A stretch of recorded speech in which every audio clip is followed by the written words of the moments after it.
धमतरी जिले के कुरुद विधानसभा क्षेत्र में मंगलवार को प्रियंका गांधी चुनावी सभा लेने पहुंची। कुरुद के खेल मैदान में प्रियंका को सुनने बड़ी संख्या में लोग आए।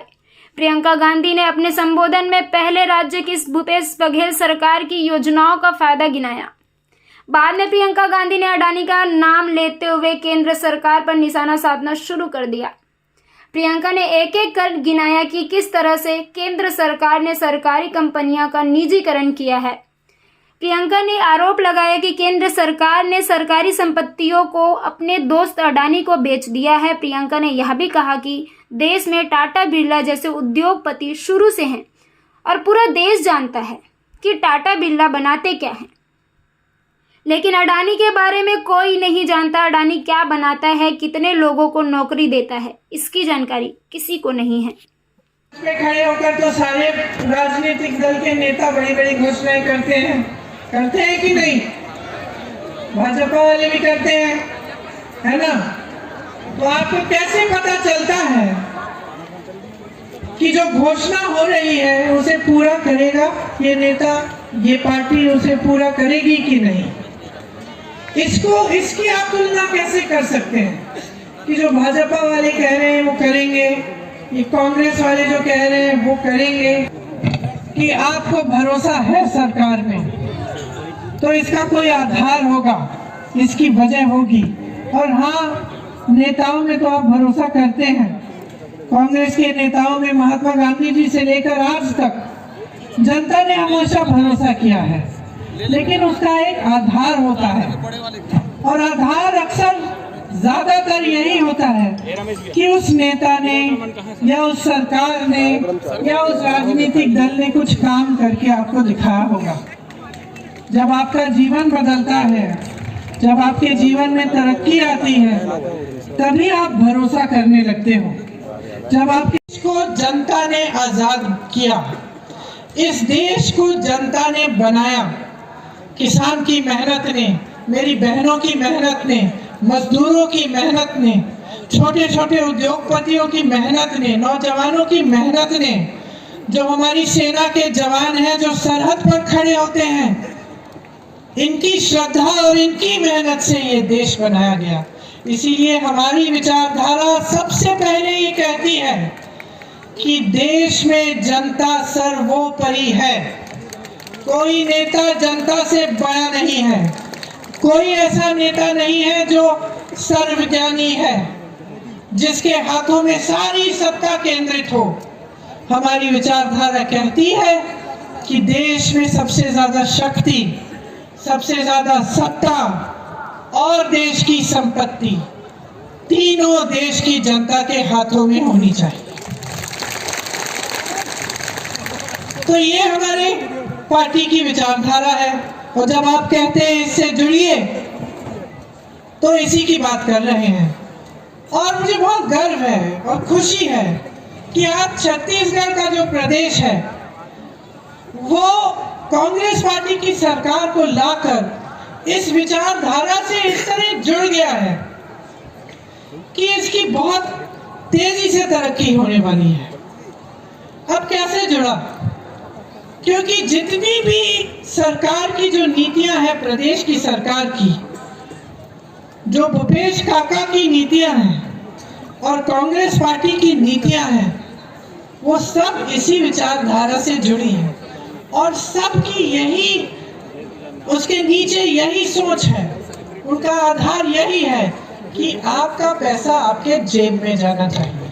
अब आप कहेंगे भाई कैसे हुआ ये? तो सोचिए, 5 सालों में 2.25 लाख करोड़ रुपए जनता के खातों में सीधे गए हैं। 2.25 लाख करोड़ रुपए 5 सालों में छत्तीसगढ़ के लाखों लोग गरीबी रेखा से ऊपर आ गए। खेती करने वालों की संख्या बढ़ गई है। आप आगे पीछे जो प्रदेश है, उत्तर प्रदेश में जाइए, मध्य प्रदेश में जाइए, कोई खेती किसानी नहीं करना चाहता आजकल, मजबूरी से कर रहा है, क्योंकि उसमें कमाई नहीं हो रही है उसकी।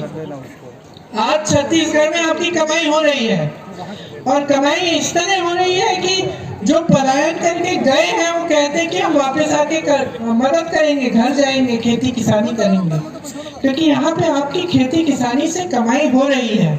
यहाँ का किसान खुश है। देश भर में किसान रो रहा है, आत्महत्या कर रहा है। आपने खुद देखा कि जब किसानों ने आंदोलन किया, किसने सुनवाई की उनकी? किसी ने सुनवाई नहीं की। ठंड में बैठे रहे, खाना पीना नहीं था, लेकिन लाखों किसान बैठे रहे कि हमारे लिए जो काले कानून है इनको वापस लो। मोदी जी अपने घर से निकल के नहीं आए, जबकि उनसे 2-3 किलोमीटर दूर लाखों किसान बैठे थे। किसान शहीद हुए, सैकड़ों किसान शहीद हुए, कोई बात करने तक नहीं आया। आपने खुद अपनी आंखों से देखा कि देश का किसान कितना परेशान है। आपने खुद अपनी आंखों से ये भी देखा कि जैसे ही उत्तर प्रदेश का चुनाव आ रहा था, जैसे यहाँ विधानसभा चुनाव है, उस समय उत्तर प्रदेश का था, जैसे ही चुनाव नजदीक आने लगा बहनों, तब अचानक वो काले कानून वापस ले लिए। चुनाव तक न कोई आया सुनने के लिए, न कोई आया सहायता करने के लिए। सैकड़ों किसान मर गए, उनको उनकी शहादत की कोई कदर नहीं की, बल्कि उनके मंत्री के बेटे ने 6 किसानों को अपनी जीप के नीचे कुचल लिया और उस मंत्री को अपने साथ मंच पे बिठाते थे। कुछ नहीं किया बहनों और भाइयों 2 सालों के लिए। लेकिन जब चुनाव आने लगा तब घबरा गए कि भाई चुनाव आ रहा है, कुछ करना पड़ेगा, काले कानून वापस ले। ये हमारी विचारधारा नहीं है। हमारी विचारधारा ये है कि आपको सशक्त करना है। इसीलिए आज छत्तीसगढ़ का किसान खुशहाल है। आज ये मात्र एक प्रदेश है जिसमें वन उपजों के लिए भी न्यूनतम समर्थन मूल्य मिल रहा है। 67 वन उपजों के लिए न्यूनतम समर्थन मूल्य आज छत्तीसगढ़ में मिल रहा है। धान का समर्थन मूल्य जो है यहाँ से ज्यादा किसी और प्रदेश में नहीं है। मैं जब जाती हूँ प्रचार करने अन्य प्रदेशों में, मैं कहती हूँ छत्तीसगढ़ को देखो, वहाँ 2400 रुपए मिल रहे हैं, तुम्हें 1200 मिल रहे हैं। अपनी सरकार से पूछो कि अगर छत्तीसगढ़ में मिल सकता है तो वहाँ क्यों नहीं, तुम्हारे यहाँ क्यों नहीं मिल सकता। यहाँ जब सरकार ने देखा कि आवारा पशु की समस्या है तो उसको सुलझाने के लिए गौठान बनाए, 10,000 गौठान बनाए। और मेरी बहनें यहाँ बैठी हैं, ये बताएंगी कि इससे आपको कितनी सुविधा मिली है। मैं ऐसी बहनों से मिली हूँ जो लाखों कमा रही हैं, सिर्फ गौठान में जो रोजगार मिला है, जो स्वयं सेवा समूह कर रही हैं, उसमें से गोबर खरीदा जा रहा है। जब पहली बार मैंने ये बात उत्तर प्रदेश में की तो पता है लोग हंसने लगे। मैंने कहा छत्तीसगढ़ में हमारी सरकार गोबर खरीद रही है ताकि आवारा पशु को आप घर में रखें और आप उसको गौठान में रखें और उसको संभालें और उसके गोबर के लिए आपको पैसा मिल रहा है।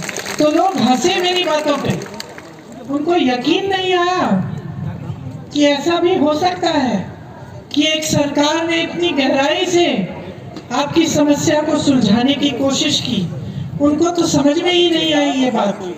वो बेचारे तो दिन रात खेती में बैठते थे, महिलाएं पूरे दिन, बहनें पूरे दिन बैठती थी धूप में अपनी खेतों की रखवाली करने के लिए। और जब घर आती थी, घर का काम को निपटना, बच्चों की परवरिश करना, जब घर आती थी तो उनके पति मेरे किसान भाई रात भर पहरेदारी करने के लिए खेतों में बैठे रहते थे। ये स्थिति है आसपास के प्रदेशों में।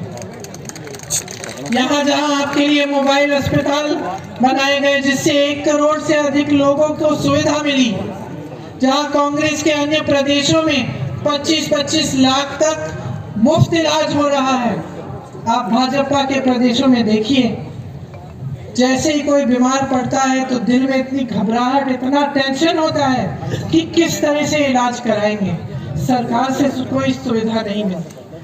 जो अस्पताल थे आप मध्य प्रदेश में देखिए, भाजपा की सरकार है। आपको मालूम है कि वहाँ की जो स्वास्थ्य व्यवस्था है हर स्तर पर उसमें पद खाली हैं। अस्पताल में जाते हैं, डॉक्टर नहीं मिलता, मजबूरी में प्राइवेट जाना पड़ता है, प्राइवेट में खर्चा करना पड़ता है, कोई जमीन बेचता है, कोई कुछ और बेचता है अपना इलाज कराने के लिए, जबकि सरकार का काम है कि आपके जीवन की मुश्किलों में आपका साथ दे। वो भूल गए हैं क्योंकि उनकी विचारधारा ये नहीं है। उनका क्या हो गया है बहनों और भाइयों, एक बुरी आदत डल गई है, और ये आदत डल गई है कि चुनाव आते हैं, खोखली घोषणाएं हो जाती हैं।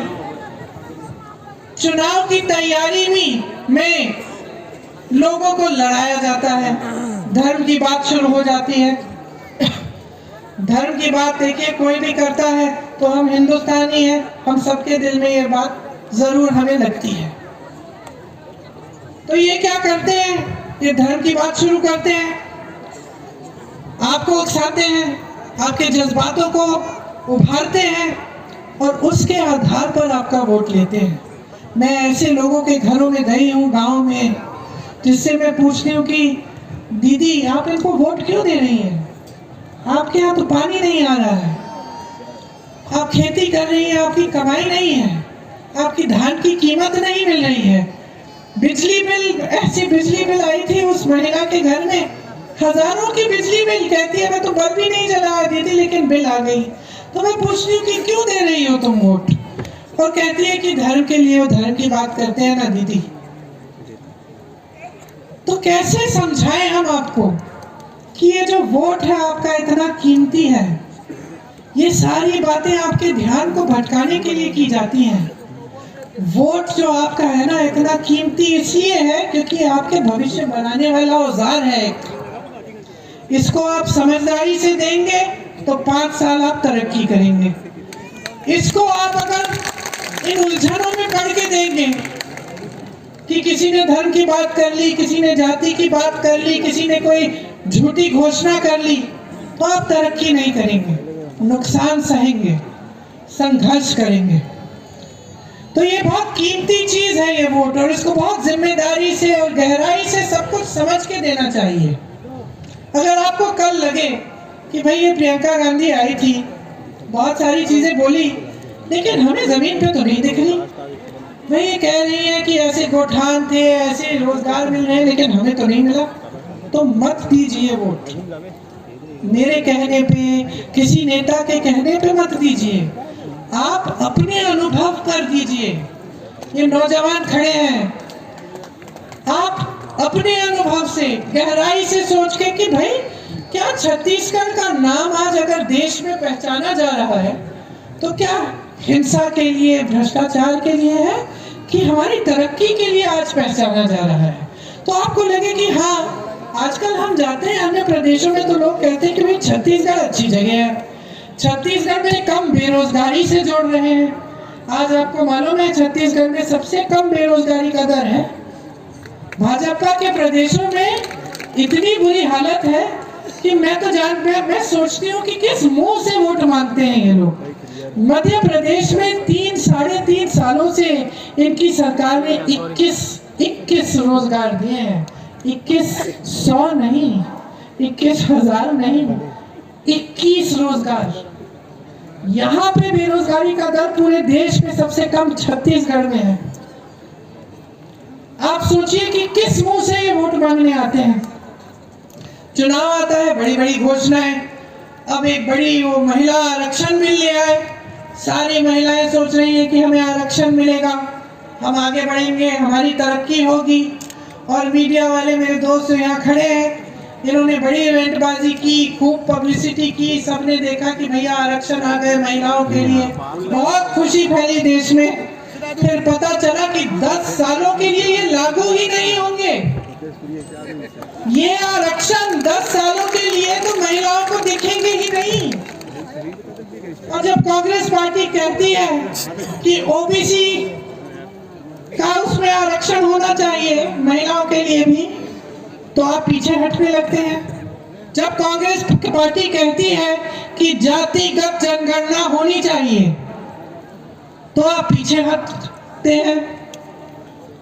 अब इतने सालों से तो मोदी जी खुद ही कह रहे हैं कि हम ओबीसी हैं और ओबीसी का विकास हम कराएंगे। अब कांग्रेस पार्टी कह रही है कि भाई गिनो देश में कितने ओबीसी हैं, गिनो देश में कितने दलित हैं, गिनो देश में कितने आदिवासी हैं, कितनी जनजाति हैं, गिनो ना।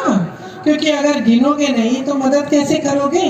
अगर मुझे मालूम नहीं कि इस भीड़ में 100 ऐसे लोग हैं जो गरीब से गरीब हैं और मुझे मालूम नहीं कि इनके पेट में खाना भी नहीं जाता, इनकी खेती भी नहीं हो रही है, मजदूरी नहीं कर पा रहे हैं, कुछ नहीं है इनके पास।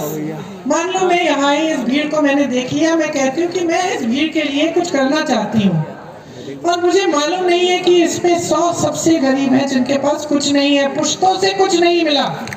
करेंगे लेकिन सबकी गिनती नहीं करेंगे, डर गए। क्योंकि भाई गिनती करोगे तो सही मायने पे धरातल पे गहराई से काम करना पड़ेगा। इस देश की संपत्ति ये लोग अपने बड़े बड़े उद्योगपति दोस्तों को दे रहे हैं, ये इनकी संपत्ति नहीं है जो इनको जो जिस तरह से ये बेच रहे हैं इसे कौड़ियों के दाम पे। आप जितनी बड़ी बड़ी सरकारी कंपनियां लें, सारों को देखिए, रेलवेज, BHEL, HAL, सबको देखिए, आज किसके हाथों में है? कल तक आपके हाथों में थी। कल तक आप कहते थे हमें इन कंपनियों में नौकरी दिलवाइए क्योंकि हमें सुरक्षा चाहिए, सरकारी जॉब चाहिए। आज किसके हाथों में है बताइए? देश के बंदरगाह, देश के हवाई अड्डे किसके हाथों में है? तो सब कुछ अडानी के हाथों में है। कौन है ये अडानी? कौन है? इस देश का गरीब है, इस देश का किसान है, इस देश का मजदूर है। कौन है और क्या बनाता है? एक जमाने में बड़े बड़े उद्योगपति टाटा बिरला होते थे, अभी भी है, लेकिन एक जमाने में आपको मालूम था कि भाई टाटा ट्रक बनाते हैं, गाड़ियां बनाते हैं, दांत मंजन कौन बनाता है?